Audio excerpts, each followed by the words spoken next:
Tunnel, एक सुरंग जहाँ पे 40 मजदूर फंसे, वहाँ पे जिंदगी की जंग चल रही है। ये जंग 5 दिन से चल रही है और 40 मजदूरों की जान बचाने की ये जद्दोजहद है। ये तस्वीर हम आपको दिखाते हैं।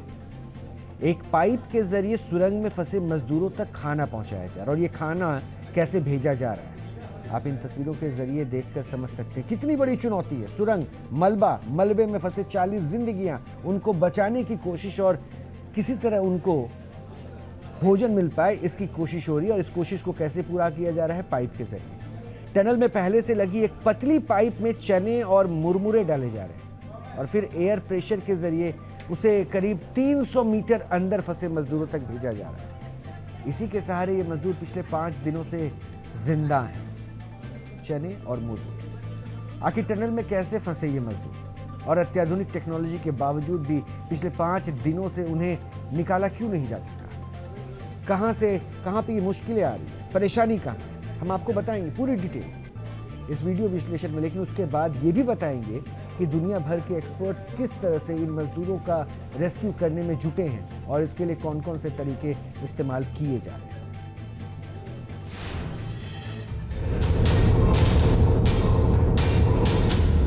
उत्तराखंड के उत्तरकाशी में 5वें दिन भी उस टनल से मलबा हटाने का काम जारी है जिस टनल में 40 मजदूरों की सांसें अटकी हुई है।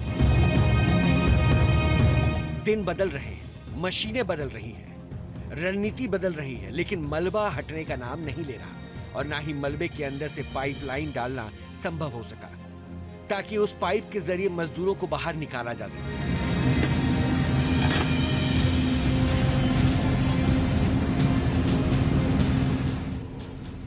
मौके पर सारी एजेंसियां मौजूद हैं। National highway and infrastructure development corporation limited यानी NHIDCL, NDRF, SDRF, ITBP, BRO और नेशनल हाईवे की 200 से ज्यादा लोगों की टीम 24 घंटे काम कर रही है। नॉर्वे, फिनलैंड और थाईलैंड समेत कई देशों के इंजीनियर भी मौके पर मौजूद हैं। लेकिन समय गुजरता जा रहा है और टनल के अंदर फंसे मजदूरों के परिजनों का सब्र का बांध भी टूटता जा रहा है। दीपावली के दिन यानी 12 नवंबर की सुबह 5:30 बजे सुरंग धंस गई और 40 मजदूर सुरंग के अंदर फंस गए। 14 नवंबर को स्टील पाइप के जरिए मजदूरों को बाहर निकालने की कोशिश की गई। ड्रिलिंग मशीन और हाइड्रोलिक जैक की मदद से 35 इंच चौड़ी स्टील की एक पाइप टनल के अंदर डालने की कोशिश की गई, लेकिन कामयाबी नहीं मिली। शुरुआती सफलता के बाद बार बार मिट्टी धंसने के कारण अब मलबे की चौड़ाई 70 मीटर हो गई है, जबकि ड्रिलिंग मशीन 45 मीटर तक ही काम कर सकती है। लिहाजा अब आगर नाम की बड़ी मशीन मंगाई गई है जो ट्रेंचलेस तकनीक पर काम करती है और इसमें मिट्टी धंसने का खतरा भी बहुत कम होता है। रिपोर्ट्स के मुताबिक थाईलैंड की उसी कंपनी से सलाह मांगी गई है जिसने 2018 में वहां गुफा में फंसे जूनियर फुटबॉल टीम के 12 बच्चों को 2 हफ्ते चले रेस्क्यू ऑपरेशन के बाद सुरक्षित बाहर निकाला था।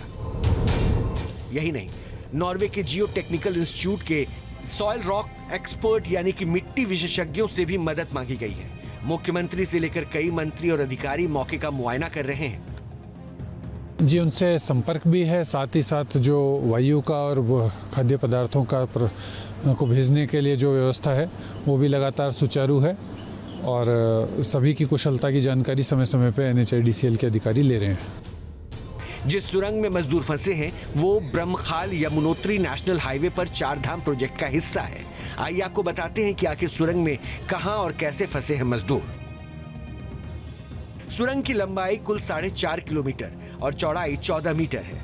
सिलक्यारा की तरफ 2.3 किलोमीटर और डंडल गांव की तरफ 1.75 किलोमीटर टनल बनकर तैयार हो चुका है। बीच में करीब 400 मीटर सुरंग की खुदाई होनी है। यह हादसा सिलक्यारा की तरफ के एंट्री पॉइंट के करीब 270 मीटर अंदर हुआ और अब 40 मजदूर मलबे और सुरंग के अधूरे करीब 60 से 70 मीटर के हिस्से के बीच फंसे हुए हैं। जो स्टील पाइप सुरंग के कंस्ट्रक्शन के दौरान पानी की सप्लाई के लिए लगाई गई थी, अब वही मजदूरों का सबसे बड़ा सहारा है। इसी पाइप के जरिए मजदूरों तक खाना, पानी और ऑक्सीजन की सप्लाई की जा रही है। वॉकी टॉकी के जरिए स्थानीय अधिकारी और रेस्क्यू टीम के सदस्य मजदूरों से संपर्क में हैं। दरअसल सर्दियों में बर्फबारी के दौरान राड़ी टाप क्षेत्र में यमुनोत्री हाईवे बंद हो जाता है, जिससे यमुना घाटी के 3 तहसील मुख्यालयों बड़कोट, पुरोला और मोरी का जिला मुख्यालय उत्तरकाशी से संपर्क कट जाता है। लेकिन 853.79 करोड़ रुपए की लागत से तैयार हो रहा ये टनल हर मौसम में खुला रहेगा, यानी बर्फबारी के दौरान भी इसमें से लोग आना जाना कर सकेंगे। इसके बनने के बाद उत्तरकाशी से यमुनोत्री धाम के बीच की दूरी 26 किलोमीटर तक कम हो जाएगी। प्रधानमंत्री कार्यालय रेस्क्यू ऑपरेशन की मॉनिटरिंग कर रहे हैं, जबकि सेना भी रेस्क्यू ऑपरेशन में लॉजिस्टिक और टेक्निकल सपोर्ट दे रही है। उम्मीद है शुक्रवार को किसी भी समय मजदूरों को सुरंग के अंदर से बाहर निकाल लिया जाएगा।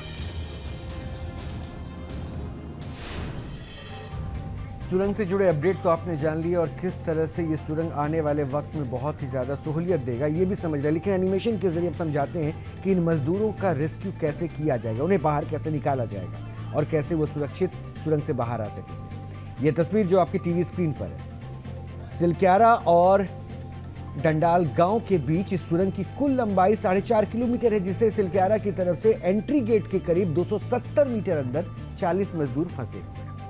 ये 40 मजदूर वहां पे फंसे हुए हैं। मजदूरों तक पहुंचने के लिए अगर मशीन का इस्तेमाल किया जा रहा है, इस अत्याधुनिक मशीन के अगले हिस्से में एक स्क्रू ब्लेड लगी हुई है, जो मशीन इस्तेमाल हो रहा है। स्क्रू ब्लेड लगी हुई है और ये ब्लेड घूमती हुई किसी भी सतह में सुराख कर सकती है।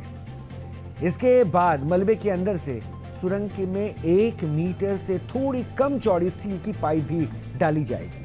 दरअसल अब तक जो तकनीक इस्तेमाल की जा रही थी वो पुरानी थी और उसमें बार बार मिट्टी नीचे धंस जा रही थी, लेकिन अब ट्रेंचलेस तकनीक पर काम करने वाली नई ऑगर मशीन का इस्तेमाल किया जा रहा है। इस तकनीक के कारण मलबा धंसता नहीं और एक नई पाइपलाइन मलबे के अंदर डाली जाती है। और अब ये एक और एनिमेशन हम आपको दिखा रहे हैं। करीब 70 मीटर चौड़े मलबे में पाइप डालने के बाद मजदूरों तक उसे पहुंचना आसान हो जाएगा और मजदूर इस पाइप में घुटनों के बल चलकर सुरंग के बाहर आ सकेंगे। तो ये पूरी प्रक्रिया होगी जिससे उन 40 जिंदगियों को उस टनल से बाहर निकाला जाए।